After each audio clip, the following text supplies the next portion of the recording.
The Diddy scandal has officially reached a disturbing new level, and the evidence is no longer just speculation. That leaked audio clip making rounds online allegedly capturing Meek Mill and Diddy in a compromising moment is just the beginning. According to federal sources, the FBI doesn't just have that one tape, they've got hours of footage showing what really went down at those infamous freak-off parties, and what's on them is being described as graphic, emotional, and deeply incriminating. And apparently some of your fave rappers were seen crying after whatever happened was over. This isn't just celebrity gossip anymore. These tapes are going to be played in the Diddy drama, and everything is coming out. So, who are these rappers that Diddy used and made them cry? Let's start with a bombshell everyone's talking about for over a year: that leaked audio allegedly featuring Meek Mill and Diddy in a compromising situation. A former security guard claims he recorded it during one of those notorious freak-offs. Personally, you think they got tapes?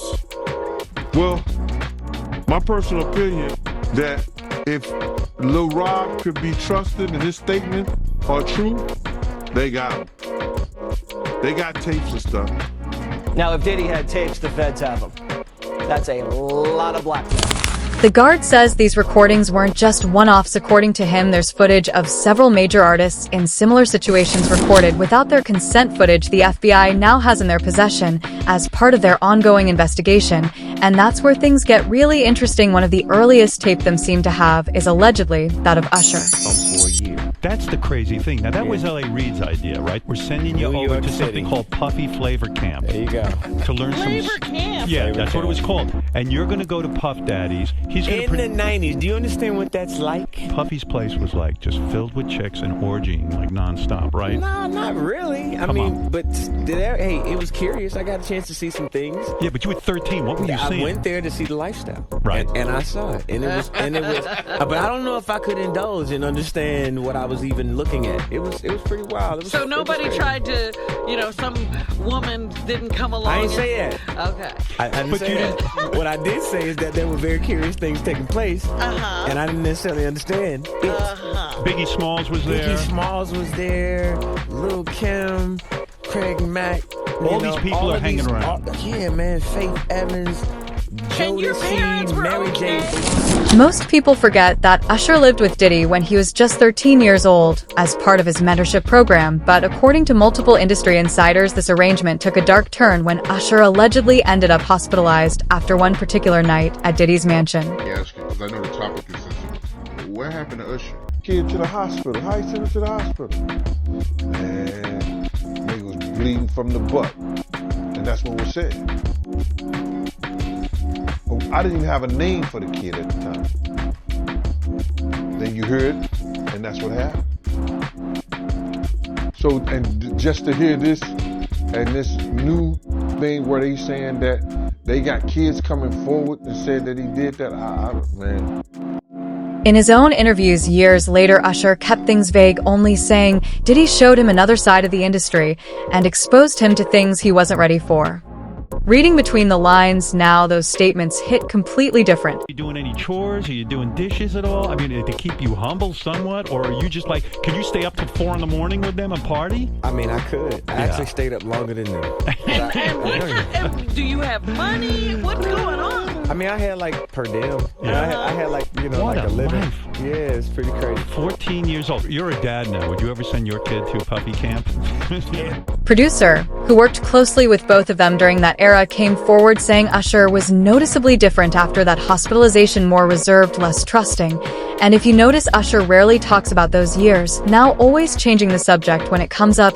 But Usher isn't the only one. Another tape allegedly in the FBI's possession features YK Osiris, his bizarre behavior raised serious questions about his relationship with Diddy. The timeline here is crucial. In early 2021, YK announced he was facing financial hardship and sold off all his luxury vehicles, Lamborghinis, Bentleys, all gone. Then, mysteriously weeks later, he's posting from an exclusive resort in Jamaica, coincidentally, where Diddy was staying.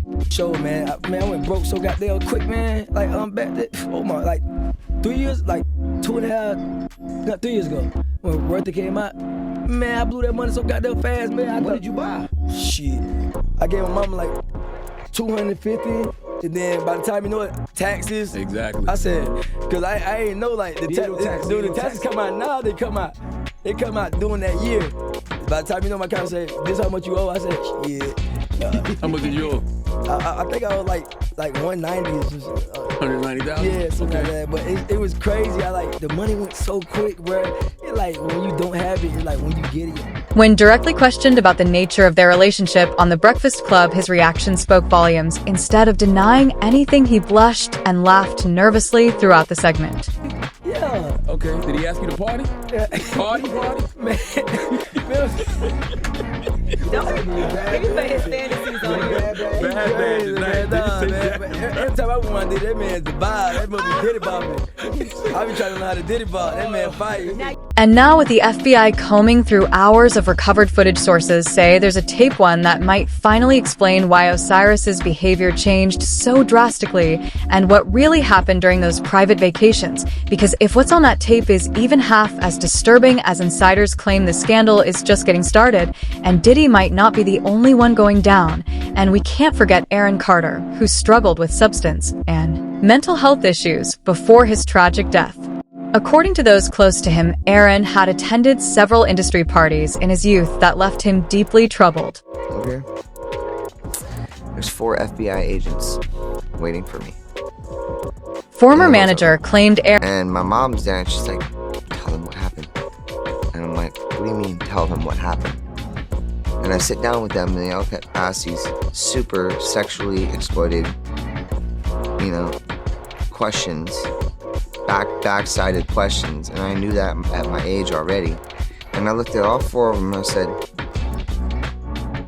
I said, are y'all crazy? I said, what you think I'm gonna do? Tell you that Michael did something bad so that we can sue him for money? That's what I told him. I was like, you're crazy. And I looked over at my mom and I was like, are you serious, Mom? I was like, what is going on here? Why are you letting this happen? And she goes, well, I think something happened, I think something. I'm like, really? That man did nothing but be hospitable, kind, loving, giving, everything. Aaron had been introduced to circles he wasn't prepared for during his teen years. In the months before his passing, Aaron had reportedly begun opening up about traumatic experiences at Hollywood gatherings, though he never named Diddy specifically. About to start is they burn up, say turn up, say turn up. Do you regret ever getting involved? I didn't have a choice. It got bad when I was about 15 years old. Because when I did MTV Cribs, the day that I had to go show off that house, my mom and my dad told me, we're getting a divorce, but you still have to go do this. I had to go show off all the stuff my whole life that was going to be. Speaking of industry exploitation, let's talk about Burna Boy, a surprising name that came up in recent allegations. In 2020, Diddy suddenly became very involved with Burna Boy, executive producing his album Twice as Tall. Despite the two having no previous working relationship during that period, they were constantly seen together on social media. This collaboration sparked rumors and speculation, including unverified claims about the nature of their relationship that circulated online, alongside questionable imagery that some alleged was manipulated. While it appeared to be a standard collaboration on the surface, industry insiders have questioned the abrupt nature of their partnership and how quickly it dissolved once the album was completed. Then there's Orlando Brown, who has been the only one bold enough to talk about what Diddy actually did to him. You gave me the whoosh-gash move-off, the smoosh-mash. Diddy. Yeah, son. Gotta say no to Diddy. If it's new booty in the building, you know he gonna get it. Don't take your girlfriend to a Diddy party. You can take the... In several interviews, Orlando explicitly stated that Diddy forced him with multiple rappers, including some of the biggest names in the industry. Rather than viewing these as delusional claims, some industry veterans now suggest Orlando might be deliberately acting unstable as a protection mechanism. Music journalist Jaguar Wright recently stated, Orlando knows exactly what he's doing. Acting crazy gives him freedom to speak truths no one would believe otherwise. It's a survival tactic in this industry. And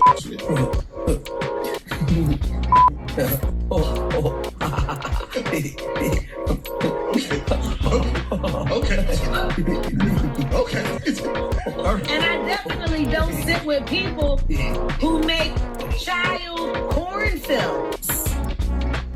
It's not our fault that Justin Bieber got by Diddy. It's not our fault that Usher didn't want to get fucked by Diddy anymore. It's It is not our fault that Usher didn't want to get wanted to be rich. Yo, son, the wanted to be rich, son. Listen to me. He turned Justin Bieber into a pocket pussy. The fuck To be rich, they put the son. baby on. No, I put the whole thing in the car on. Idiot. I go back. That Bieber is wrong. Didn't walk away. That makes sense. Another artist caught in this web of allegations is Briar Gray from Empire. According to multiple sources, Bryce's career trajectory changed dramatically after attending certain industry parties. Jaguar Wright made headlines when she claimed that Will Smith was the one who gave birth to Diddy. While the details remain vague, the timing aligns with Brusher's sudden career decline. As far as Will Smith is concerned, until he does right by all of those children that were harmed and corrupted while in his care. Children that grew up to be men.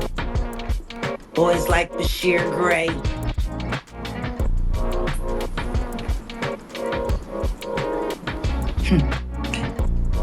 August Alsina.